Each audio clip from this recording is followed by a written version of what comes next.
दोस्तों, अगर आपको भी इंडिया और श्रीलंका के बीच अब तक खेला गया तीसरे टेस्ट मैच के 2 दिनों का रोमांच पसंद आया हो तो हमारे इस वीडियो को दिल से एक लाइक जरूर कीजिएगा। आज की वीडियो का लाइक टारगेट केवल 400 लाइक्स का है, तो दोस्तों वीडियो को लाइक करना बिल्कुल भी ना भूलें।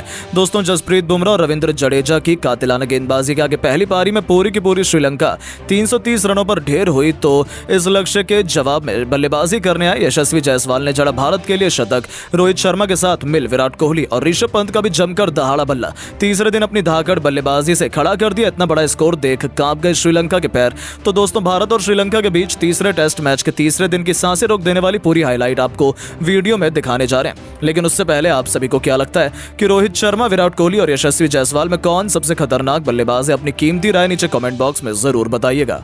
दोस्तों, जैसा कि आप सभी तो जानते हैं कि भारत और श्रीलंका के बीच 3 मैचों की टेस्ट सीरीज का सबसे इंपॉर्टेंट तीसरा टेस्ट मुकाबला और प्रेमदासा स्टेडियम पर खेला जा रहा है। और दोस्तों, इस तीसरे टेस्ट मुकाबले में भारतीय कप्तान रोहित शर्मा ने टॉस जीतकर पहले बल्लेबाजी करने का फैसला किया था।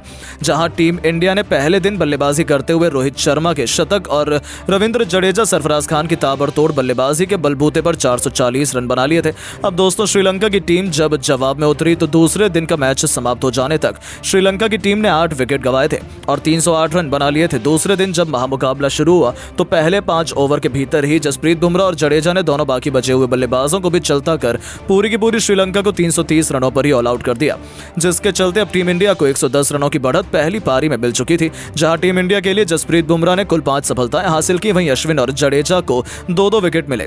अब दोस्तों, तीसरे दिन का मैच भारत की बल्लेबाजी के साथ लंच काल के बाद शुरू हुआ, जहां रोहित शर्मा के साथ यशस्वी जायसवाल ने एक बार फिर से पारी की शुरुआत की। हालांकि इन दोनों बल्लेबाजों ने आज ठान रखा था कि किसी भी हाल में अपनी टीम के लिए अच्छी शुरुआत करनी पड़ेगी, क्योंकि पहले दिन यशस्वी जायसवाल मात्र 10 रन बनाकर ही आउट हो गए थे और वो विकेट गिर जाने के बाद भारत की टीम पर काफी बड़ा दबदबा बन चुका था। लेकिन दोस्तों, टीम इंडिया के ओपनर बल्लेबाज ने आज हार नहीं मानी। श्रीलंका के गेंदबाजों का डटकर सामना करते हुए यशस्वी जायसवाल ने सबसे पहले तो अपना अर्धशतक मात्र 33 गेंदों में पूरा कर लिया। अब दोस्तों, यशस्वी जायसवाल अगर एक बार खेलने लग जाए तो उनको रोक पाना बिल्कुल भी नामुमकिन हो जाता है। यहाँ श्रीलंकाई कप्तान धनंजय डी सिल्वा पूरी कोशिश कर रहे थे कि यशस्वी जायसवाल का विकेट कैसे भी करके गिराया जाए, क्योंकि दोस्तों वो तो टेस्ट क्रिकेट को बिल्कुल T20 समझकर बल्लेबाजी करते हुए नजर आ रहे थे।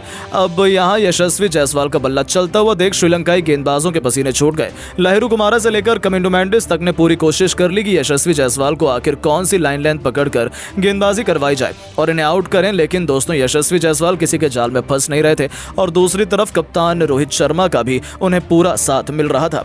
जहां रोहित शर्मा हर ओवर के बाद उनसे बातचीत कर रहे थे और उनके खोए हुए फॉर्म को वापस पाने की भी वो फिराक में थे। अब दोस्तों, यहां रोहित शर्मा और यशस्वी जायसवाल ने मिलकर टीम इंडिया के लिए 100 रन की साझेदारी मात्र अगले 30 ओवर के भीतर कर डाली। दूसरे सेशन भी समाप्त हो गया। भारत के पास अब 220 रन से ज्यादा की बढ़त बन चुकी थी। अब टीम इंडिया ट्रैक पर आती हुई नजर आने लग गई। लेकिन दोस्तों, आखिरकार हमारी खुशियां ज्यादा देर तक बेकरार रही नहीं, क्योंकि यहां भारतीय कप्तान रोहित शर्मा के रूप में पहला बड़ा झटका टीम इंडिया को दूसरी पारी में लगा। जी हां दोस्तों, यहां रोहित शर्मा कप्तान धनंजय डी सिल्वा के 33वें ओवर की पहली गेंद पर अपना विकेट खो बैठे। जी हां दोस्तों, अंदर आती हुई लेग स्पिन गेंद को रोहित शर्मा बिल्कुल भी परख नहीं पाए और LBW बोल्ड हो गए। हालांकि रोहित शर्मा ने DRS भी लिया, लेकिन दोस्तों अंत में अंपायर ने पाया कि रोहित शर्मा पूरी तरह से विकेट के सामने थे और बिना किसी अंपायर्स कॉल के रोहित शर्मा को डगआउट की तरफ लौटना पड़ा और यहां भारत का एक रिव्यू भी खराब हो गया।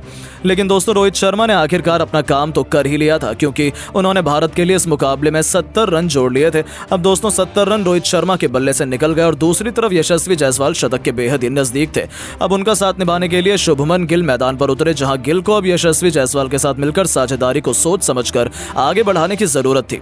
लेकिन दोस्तों, शुभमन गिल का खराब फॉर्म वापस लौटने का नाम नहीं ले रहा था और आज के इस मुकाबले में भी गिल ज्यादा कुछ खास अच्छा प्रदर्शन नहीं कर पाए और असिता फर्नांडो की आउटसाइड ऑफ की गेंद पर वो बैकवर्ड पॉइंट की तरफ से शॉट खेल बैठे और वहां खड़े फील्डर ने यह शानदार कैच लपककर भारतीय टीम को दूसरा बड़ा झटका दिया, जहां शुभमन गिल इस मुकाबले में मात्र 28 रन बनाकर ही आउट हो गए। ये दोस्तों, यशस्वी जायसवाल का साथ तो कोई भी निभा नहीं रहा था और उनके सामने एक के बाद एक बल्लेबाज आउट होते चले जा रहे थे। यशस्वी जायसवाल पर लगातार दबाव बनता जा रहा था। लेकिन दोस्तों, चौथे नंबर पर बल्लेबाजी करने उतरे विराट कोहली ने इस दबाव को कम करने का काम किया, जहां विराट कोहली और यशस्वी जायसवाल ने मिलकर अब साझेदारी को आगे बढ़ाना शुरू कर दिया और इस दौरान यशस्वी जायसवाल ने अपना शतक भी पूरा कर लिया। जी हां दोस्तों, यशस्वी जायसवाल ने 100 रन की पारी बस मात्र 84 गेंद में ही खेल डाली और अपनी इस पारी में उन्होंने 13 चौके और 4 बड़े छक्के भी लगाए, जैसा कि आप यहां पर स्कोर कार्ड में देख सकते हैं। अब दोस्तों, यशस्वी जायसवाल ने अपना शतक पूरा करा लिया था, अब वो कहां रुकने वाले थे। अब बीच मैदान पर टेस्ट क्रिकेट में बिल्कुल टी20 जैसी बल्लेबाजी यशस्वी जायसवाल के बल्ले से देखने के लिए मिल रही थी। लेकिन दोस्तों, तभी जो तीसरा बड़ा झटका भारतीय टीम को एक बार फिर कमिंडू मेंडिस ने ही दिया। दोस्तों, धनंजय डिसिल्वा ने यशस्वी जायसवाल को शॉर्ट पिच लेंथ की गेंद करवाई और दोस्तों यशस्वी जायसवाल आगे बढ़कर शॉट की तलाश में गए और गेंद बल्ले से हिट नहीं हुई और सीधा पीछे खड़े विकेटकीपर बल्लेबाज कुशल मेंडिस के हाथों में चली गई, जिसके चलते भारतीय टीम को यह तीसरा बड़ा झटका लगा और यशस्वी जायसवाल इस मुकाबले में 144 रन बनाकर आउट हुए, जहां वो अपने 150 रन के आंकड़े से भी चूक गए।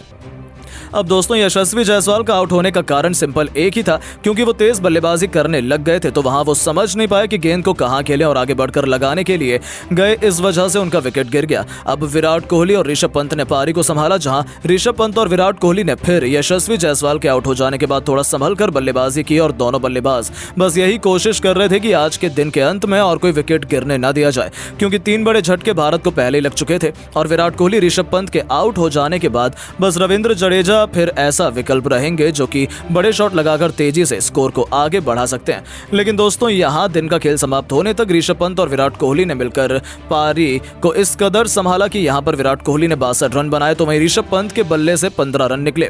अब दोस्तों, चौथे दिन दोनों बल्लेबाज कोशिश करेंगे कि किसी भी हाल में इस स्कोर को 450 रन के पार लेकर जाया जाए और आज तीसरे दिन का मैच समाप्त होने तक भारत की टीम ने 299 रन बनाए और 140 रन पिछली लीड को अगर जोड़ दिया जाए तो भारत के पास 439 रन की कुल बढ़त हासिल हो चुकी है। अब भारतीय खिलाड़ी कोशिश करेंगे कि 500 रन का टारगेट श्रीलंका के आगे रखा जाए, जिससे कि श्रीलंका की टीम इस आंकड़े तक पहुंच ना पाए 5वें दिन। तो दोस्तों, ऐसे में अब आप सभी क्या मानते हैं कि भारतीय टीम की ऐसी ताबड़तोड़ बल्लेबाजी को देख लेने के बाद और आप यशस्वी जायसवाल और विराट कोहली को इस बल्लेबाजी के लिए 10 में से कितने अंक देना चाहेंगे? अपनी राय नीचे कमेंट बॉक्स में जरूर बताएं। दोस्तों, श्रीलंका के खिलाफ दूसरे टेस्ट के पहले दिन ही भूखे शेर की तरह दहाड़े कप्तान रोहित शर्मा तो उनके साथ किंग कोहली और सरफराज खान ने भी अपने बल्ले का ऐसा जौहर दिखाया कि तीनों खिलाड़ियों ने बारी बारी शतक ठोककर एक नया कीर्तिमान स्थापित कर दिया। तो आखिर किस बल्लेबाज ने बनाए हैं कितने रन? आखिर कैसे उनकी तूफानी बल्लेबाजी के आगे श्रीलंका की टीम पहले दिन ही घुटनों पर आ गई? किस खिलाड़ी ने ठोका सबसे तेज शतक?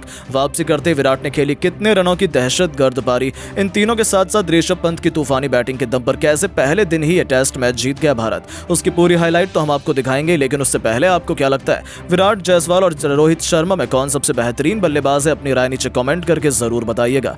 दोस्तों, लंबे समय बाद टीम इंडिया जब सफेद जर्सी में अपनी सबसे बड़ी कॉम्पिटिटर श्रीलंका की क्रिकेट टीम से दो हाथ करने के लिए तैयार है। अब तक तो ये दौरा बराबरी पर रहा है।